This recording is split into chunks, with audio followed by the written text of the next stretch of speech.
The CBS Radio Mystery Theater presents...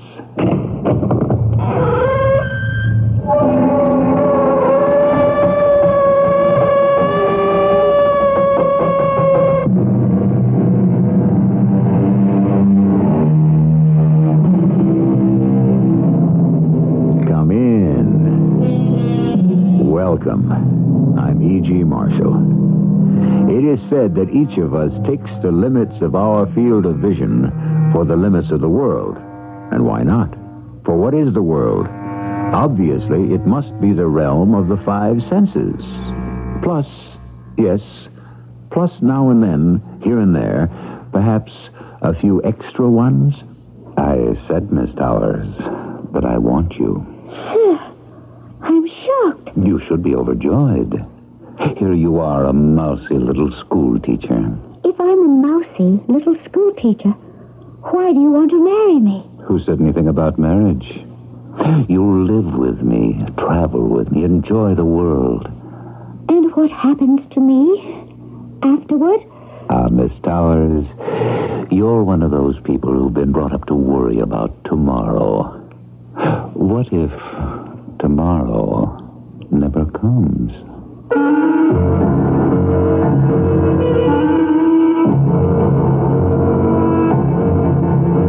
Our mystery drama, The Fall of Gentryville, was written especially for the Mystery Theater by Sam Dan and stars Michael Tolan. I'll be back shortly with Act One.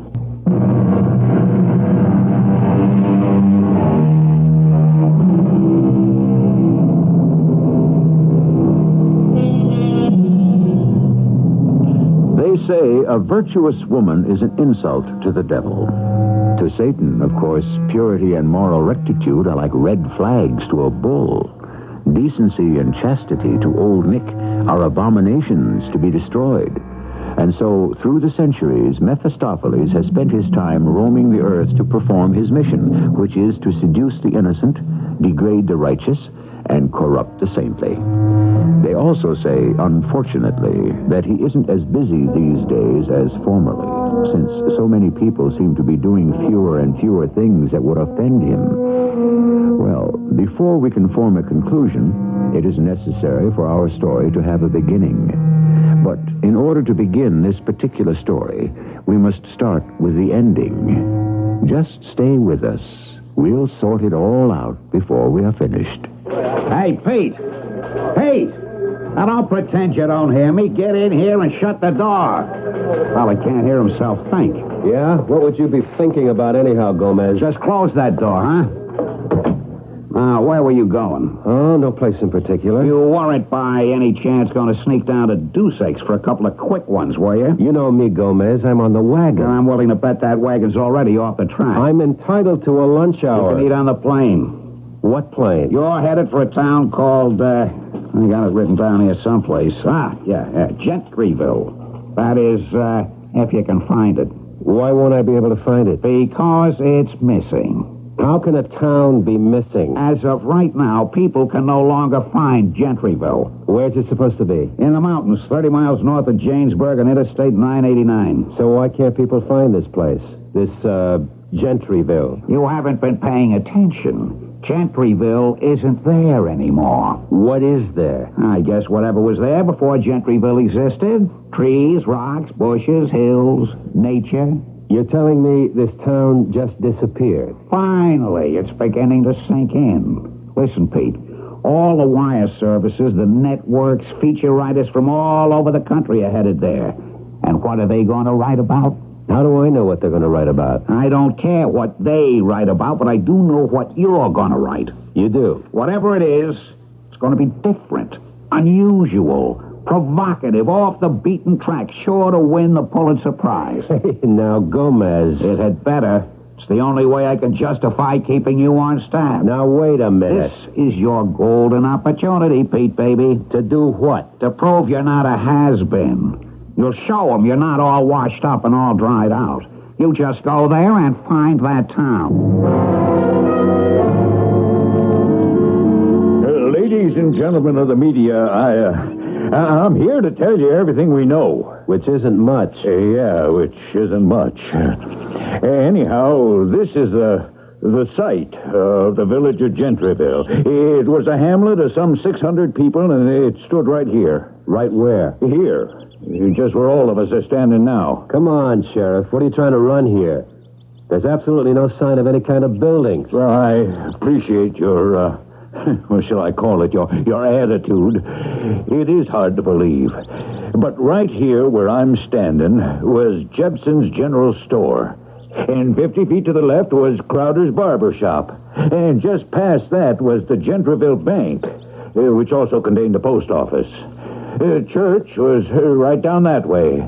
And there was a row of houses along the road. What road? Well, there was a road leading further up the mountain. Just as it made the turn, you could see Mason's service station. Then there was the grammar school. Sheriff, that clump of trees is standing exactly where you said the general store was. That's right, ma'am. But those are full-grown maples. Elm trees, ma'am. Well, whatever they are, they have to be, 30, 40, 50 years old? Oh, some of them appear to be a couple of hundred. But you're saying that only yesterday there was a town where these trees are standing. Folks, we're trying to cooperate with the media as best we can. All we can say is the village of Gentryville has disappeared as if the earth has just swallowed her up. And the people? And the people, too. Every last living soul. But how could all... Folks, there's no point asking me any questions. All I can tell you is what happened. Now, from here on, you know as much as I do. Is it all right if we look around? I sure wish you would. Maybe y'all might come up with something.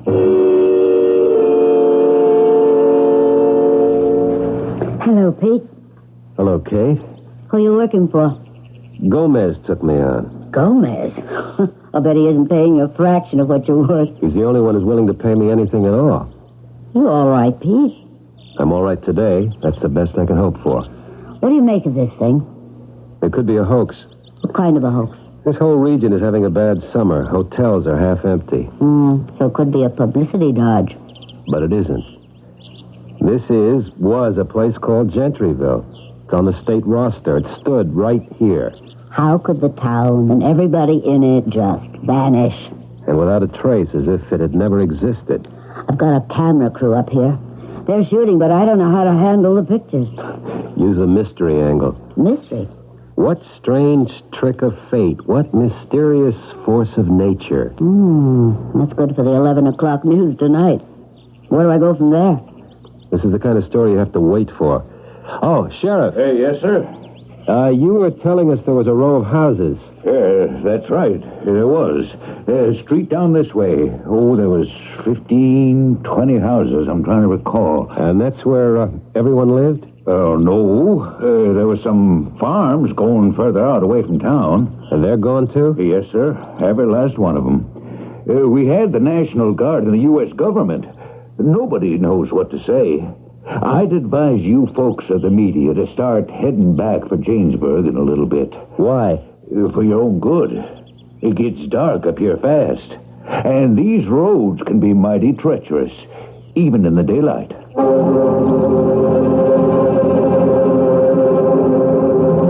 Hi, Pete. Well, I thought you were on the wagon. Ginger ale.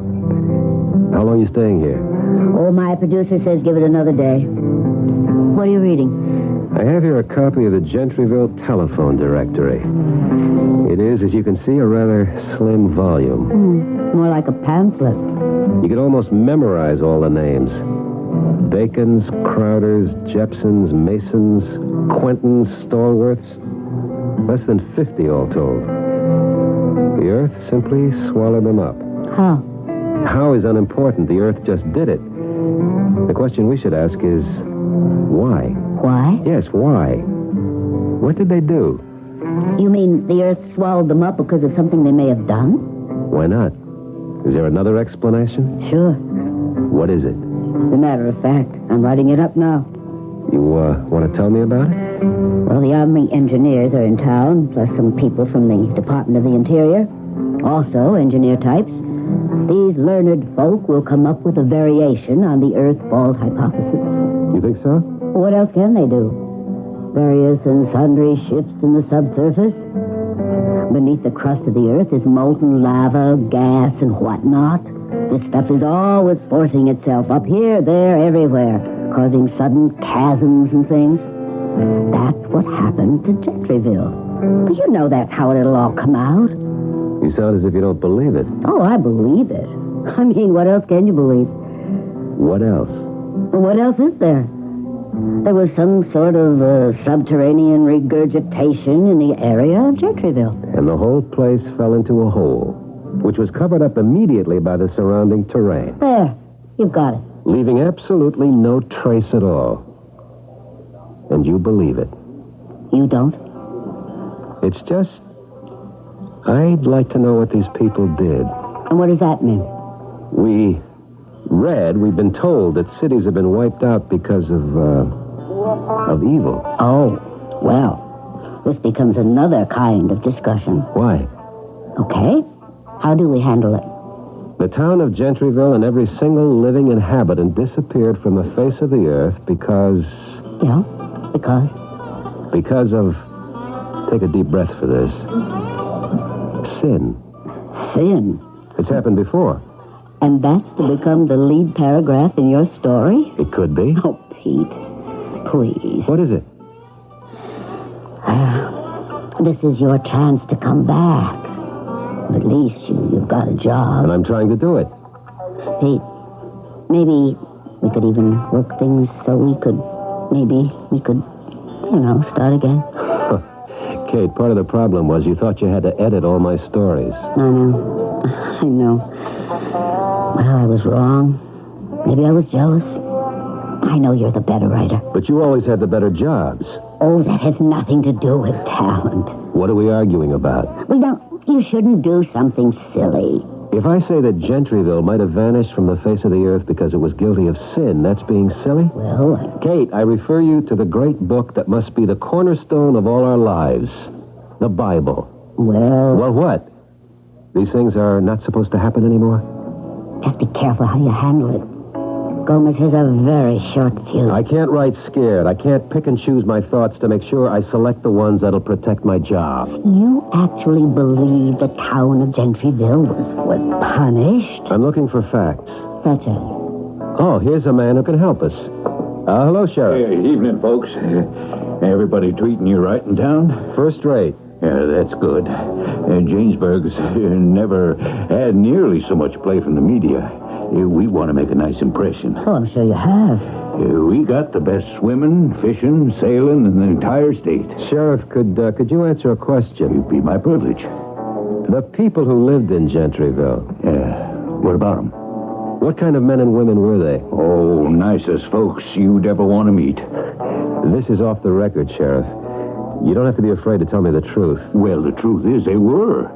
Well, how can I put this? And I'm not saying it because, you should speak well of the dead, but they were just too good to be true. In what way? Well, they were just so honest and upright, trustworthy.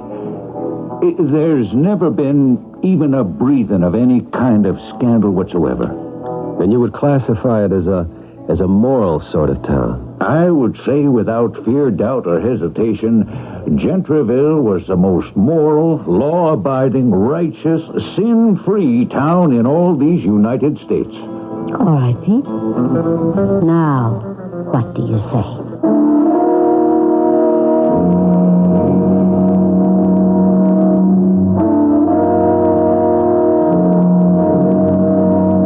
What can he say? He was starting to experiment with the theory that Gentryville may have been punished for its transgressions, but it now develops that these were few and far between, just about non-existent. So what are we left with?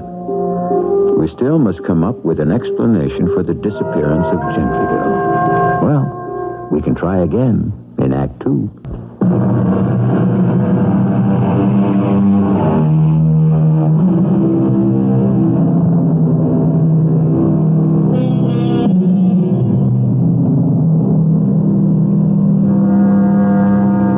Night shall be filled with music, and the cares that infest the day shall fold their tents like the Arabs, and silently steal away.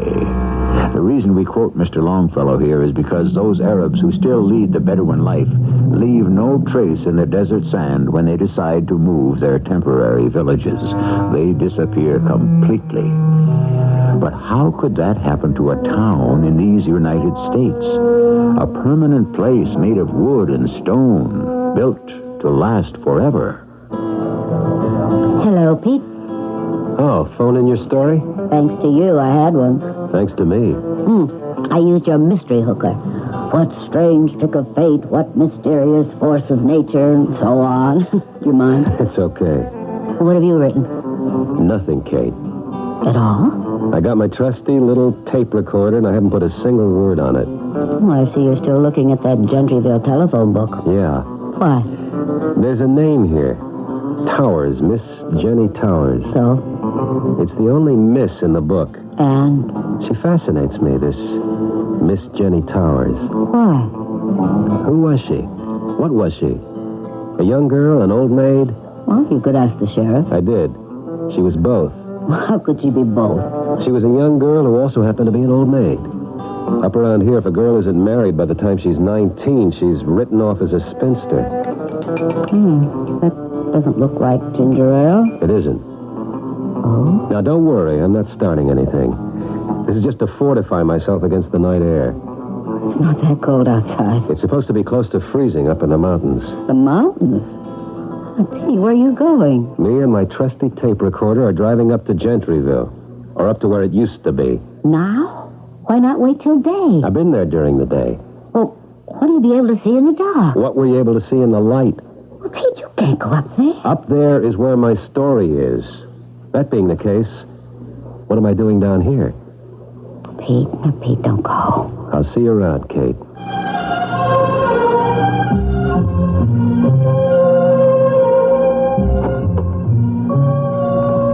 And so, of the little hamlet of Gentryville, there remains not a stick, not a brick, not a single sign of life. And where have they gone? The Bacons, the Crowders, the Jepsons, the Masons. And where is she gone? Miss Jenny Towers, who lived all alone in a house on Gentryville Lane. Where is she? And who was she? Would you know what happened, Miss Jenny Towers? Yes? Would you know why it happened, Miss Jenny Towers? Yes. Will you tell me? Will you promise to believe me? Of course I... Hey, wait.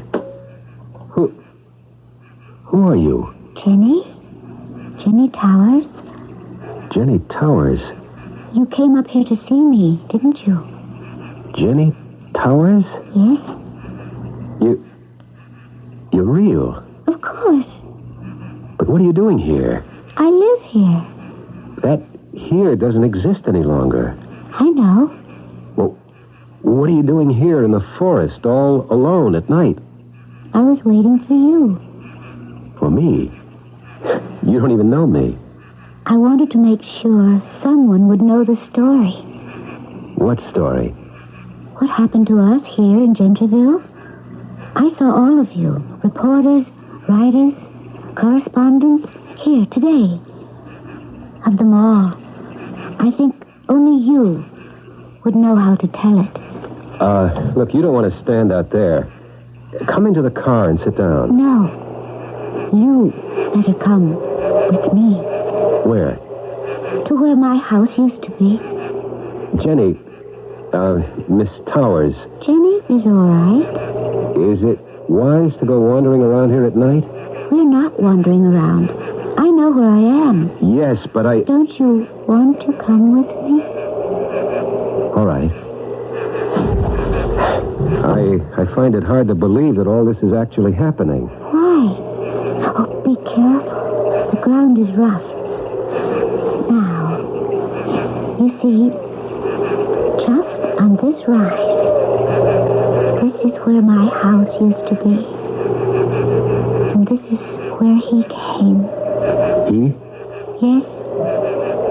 The one who began and ended it all.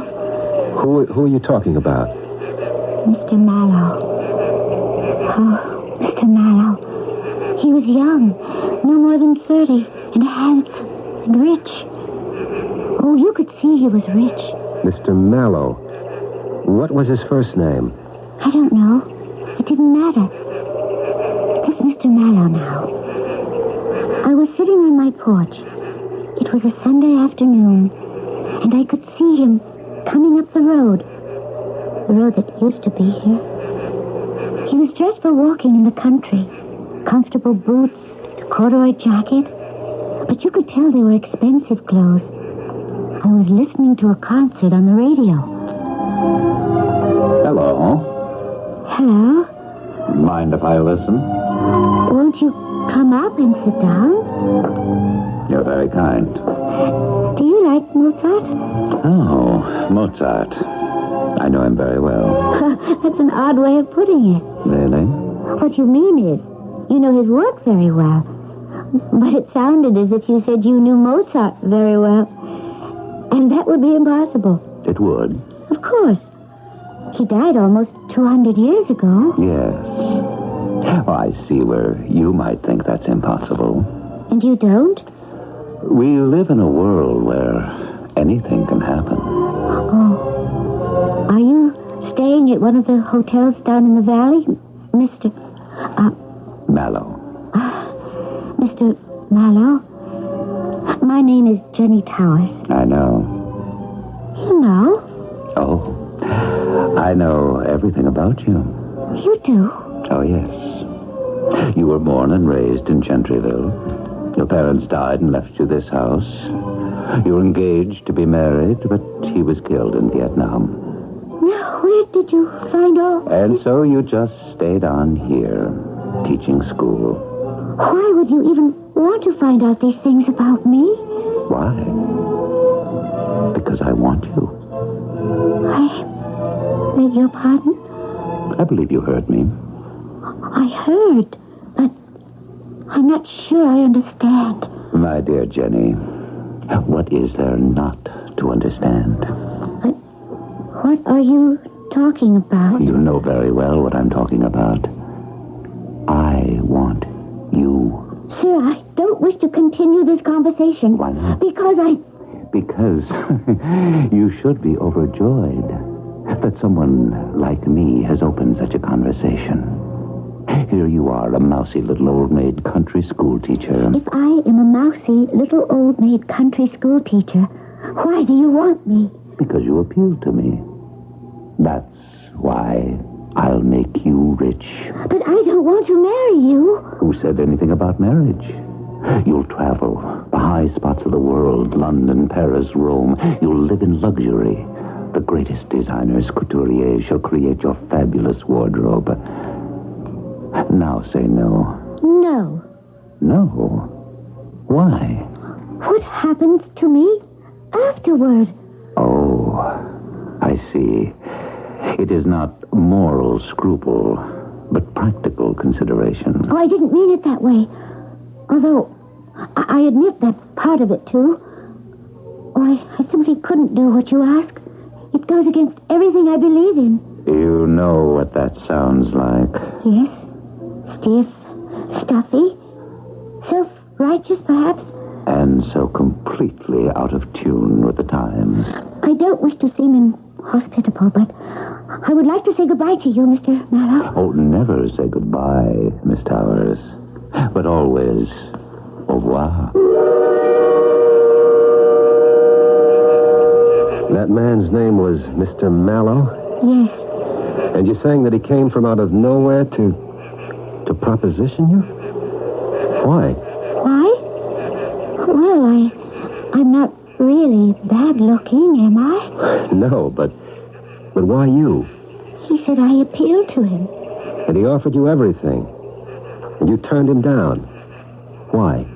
Because what he was proposing was immoral. Is that the only reason? Pure morality? Yes. I'd like to think pure morality was the only reason, but I know now when you analyze morality, it can be made up of many things. Fear, vanity. But he did leave you. Yes. And was that the end of it? It was just the beginning. The next day, I stopped in at the bank. And Mr. Bacon, it was his bank. You know, he was just coming out of his office. And with him was Mr. Mallow. Morning, Jenny.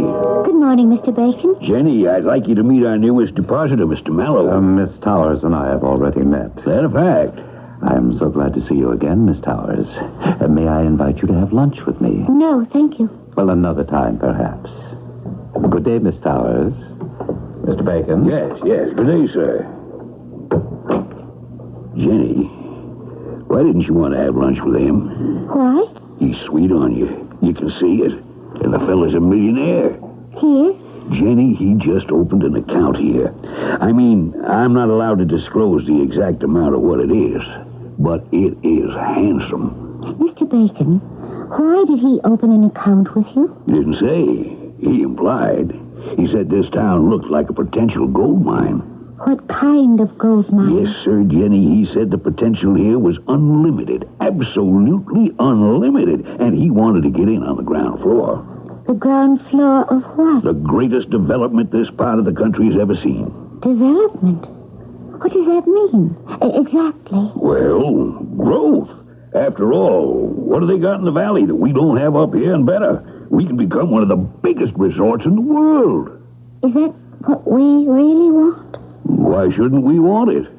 What happens to our sleepy little village? We wake up, that's what happens. But I thought everyone around here was happy with the way things are. How can you be happy just stagnating? Mr. Bacon... Take your own property now. Forget the house, but you got 4 acres. And we were talking, Mr. Mallow and I.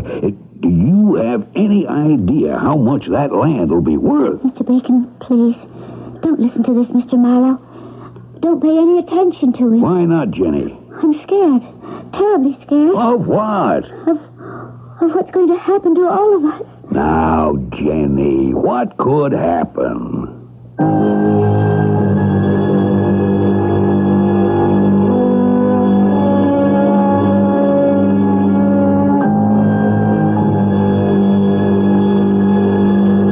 We've seen what could happen. Indeed, what did happen. The town simply disappeared with everyone in it. But is all this related to the mysterious Mr. Mallow? To answer that question, we require a third act, which I shall bring to you presently.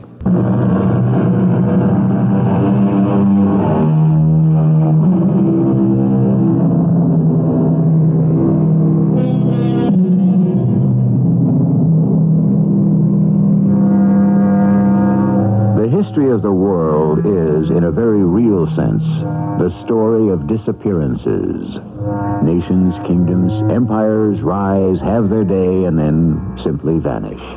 But these things, as a rule, don't happen overnight, or even suddenly. It takes time, years, decades, even centuries. We, however, have accelerated the process. We are talking about a town named Gentryville that was there one evening and gone the following morning.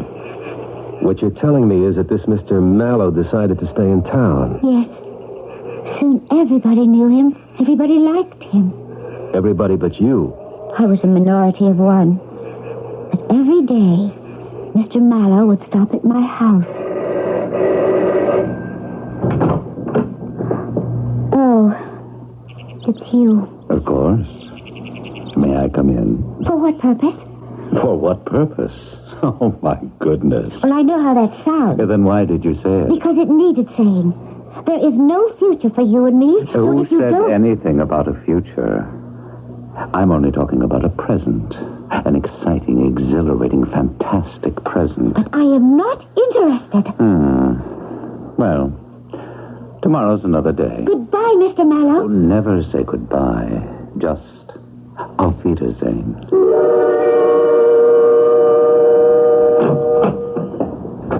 Morning, Jenny. I should like to cash a check, Mr. Bacon. Of course, glad you dropped in. School starts next week, you know. I thought I'd go over to Jamesburg and see about my fall wardrobe. Yeah, too, from this time, you won't have to do that anymore. We'll have the smartest shops right here in Gentryville to service the guests at the new hotel. Oh, Mr. Bacon. You don't believe it. Well, This thing is taking shape right before our very eyes. We've been having meetings with Mr. Mallow almost every day. Meeting? I'm to handle all the financing. You won't believe it if I tell you how much money Mr. Mallow put into the bank for that purpose. Joe Crowder and Marv Jepson are going to build this fantastic shopping arcade. Conrad Mason's going to construct the hotel. I tell you, everyone stands to make a fortune selling his land. But why? Why is this Mr. Mallow doing it? Because it's a sound investment, that's why. But why here? Why this place? Jenny, you reach a certain point where you say, take the money and run. I never heard you talk like that, Mr. Bacon. When opportunity knocks, don't leave her standing cold and lonely on the doorstep, because sure as you're born, she's going to go knock somewhere else. But I still don't know why. I am going to make you an offer for your property, Jenny. A tremendous offer. I still don't understand that, Mr. Mallow. Jenny, I've known you since you were a baby. What is it, Mr. Bacon? You're a wonderful girl, in every way. Yes? But, you know, it's been some years now since Teddy was killed in the war. What are you trying to say? And it isn't as if the two of you were married. As I recall, you weren't really even engaged. You just had a sort of an understanding. What does all this have to do with You've what got to start showing an interest in fellas again, or else you'll really wind up an old maid. Now, what's wrong with Mr. Mallow? Can't you just talk to him, keep him happy? I have already talked to him. Oh? And we have reached an understanding. You have? Yes. He wants to have an affair with me, and we both understand that I won't agree to it. Jenny, I can't believe that. That's what I would have to do to keep him happy. Would you want me to do it? Jenny, what a thing to say. I had this terrible feeling. I knew something was going to happen. The whole town was going crazy. Crazy? How? There was... Well, it was a change in character. It had always been kind of a happy, lazy place. Nobody worked too hard, and if the trout were biting, certainly during deer season, nobody worked at all. And now? Now? Oh, now it was, I don't know, frantic. Frantic and frightening. In what way? Mr. Bacon called me and asked me to come over to the bank. Sit down, Jenny. Well, what am I going to do about this phone? It won't stop ringing. Hello? Yes, Mary. You go right ahead. Money's available. No question, no problem. Start hiring labor. It's a madhouse. Madhouse. But that's progress. What did you want to see me about, Mr. Bacon? What do I want to see you about? Oh, I got a million things here. Oh, yes. Mr. Mallow worked things out so that we could all have a better deal. I am not interested in anything Mr. We're Mallow not has... going to sell him the land. We'll just sell him the rights to use it. I said I am not Can interested. you imagine? We get all that money and we still owe... Mr. Bacon, was there anything else you wanted to talk to me about? Anything else? What else could be possibly so important? In that case, I'll be going. Jenny, please, listen. There's something we do have to talk about. Yes? We had a meeting last night. Who did? Most of us. I guess you could say all of us, except you. A meeting? What was it about? Mr. Mallow was there. And things are going fine, first rate. Except Mr. Mallow seems very sad. He does. He felt that everybody in this town was being very nice to him. Except you. Except me. Oh, yes, that's true. You admit it. But you have to understand. I am the only one in this town who's supposed to be nice to him in a special way. Jenny, he's really very nice. What are you saying, Mr. Now, Bacon? Jenny, don't get excited. Don't jump to conclusions. It's just... It's just what? It's just that there's so much involved here. Well, good morning, everyone. Mr. Mallow, won't you have a seat? Thank you. Good morning, Jenny. How are things going this morning? How are they going? Well, we have encountered a stumbling block. What do you mean? Anything serious? Quite serious. Indeed, serious enough to cast a fatal shadow over the entire enterprise. But I thought things were just humming along. Oh, they were. But we seem to have struck a sour note. I'm sure you gentlemen will excuse me. Oh, don't go, Jenny Towers. The discussion I'm about to have with Mr. Bacon concerns you. But I am not concerned with anything where you're involved, Mr. Mallow. Goodbye, gentlemen. Never say goodbye. Just say ciao.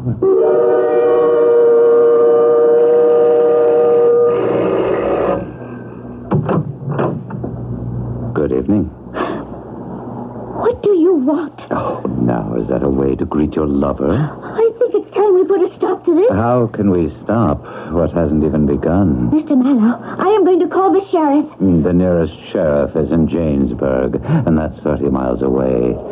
He could never get here in time to help you. Help me? Yes, to help you. Don't touch me. Don't be silly, Jen. Let go of me. Back here. Where do you think you're going? Help me. Help me. Somebody help me. Nobody's going to help you. They're all on my side. I have friends. They'll help me. Mr. Bacon. Mr. Bacon. Help me. Help me. Mr. Bacon. Not going to help. Somebody has to. Mr. Crowder. Mr. Crowder. He's on my side. Mr. Sauer. Mr. Sauer. Oh, he's one of my Somebody people. help me. Every door is closed against you. These are my friends. They love me. Now they love me more. Who are you? I said, give her to me, and they said, take her. No, they never said that. Oh, they're saying it now. Listen. Call for help. Call for help again. Help me! Now, listen to their answer. Listen to the silence. The silence, that's their answer. I know who you are. I know. You're the devil. The devil? Listen, everybody. He's the devil. Don't sell yourself to the devil. What an idea. If you give me to him, you're also giving yourself. He'll take you too. Isn't that the most comical thing? Isn't it a joke? No! Help me! Save me! Save yourself! Please!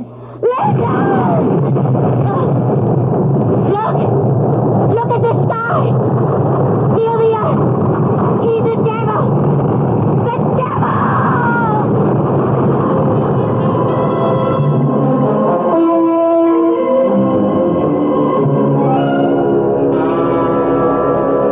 And I fainted. I don't know what happened after that. When I awoke, everything was gone. And it's just what you see here. You don't believe me. Well,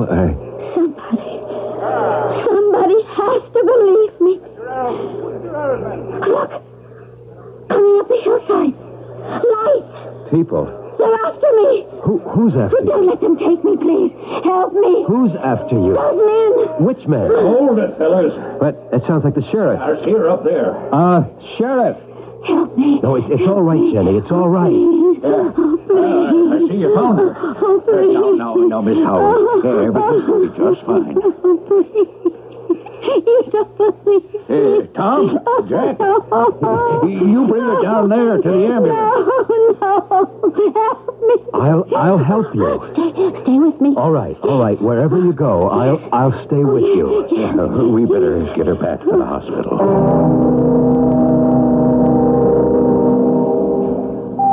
The doctor gave her a shot. She's sleeping now. Poor girl. But what happened? A couple of nights ago, she came staggering into my office down here in town. She looked a sight. Clothes were ripped and torn, bruised all over. And she kept muttering some kind of story about the devil. The devil? Yeah. And how everyone in Gentryville has sold their souls to him. Now, that has to be nonsense. Does it? Of course. Gentryville? Why, everybody knows those were the most honest, upright folks you'd ever hope to find. Still, the town just disappeared from the face of the earth. As if the devil had decided to claim his own. Son, I'm just a plain hometown sheriff. But what happened was two separate and distinct incidents. One, she lived alone. She must have been attacked by some prowler, you see? Yes? That can be a terrible experience for a woman. She may have lost her mind over it. And therefore, she fabricated this whole yarn. That's what the doctor said. Anyhow, earlier this evening, we got a report she'd run away from the hospital. We figured she'd go back to where her home used to be. And we were right. And how do you account for the disappearance of the town? Well, now, that's a separate incident entirely. The geologists are coming up with an explanation. You know something, Sheriff? I believe her.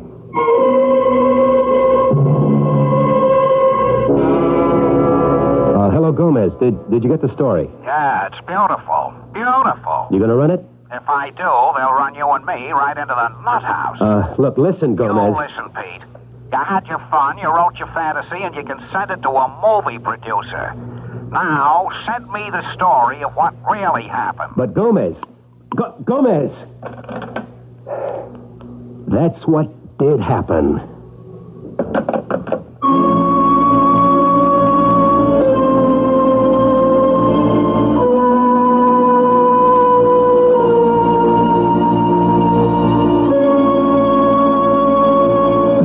They say you can't believe everything you read in the papers. And that's not necessarily because something may be an outright lie. It's just that everyone has a different sort of perception. And while one explanation may seem entirely logical, another could be just as true. I shall return shortly.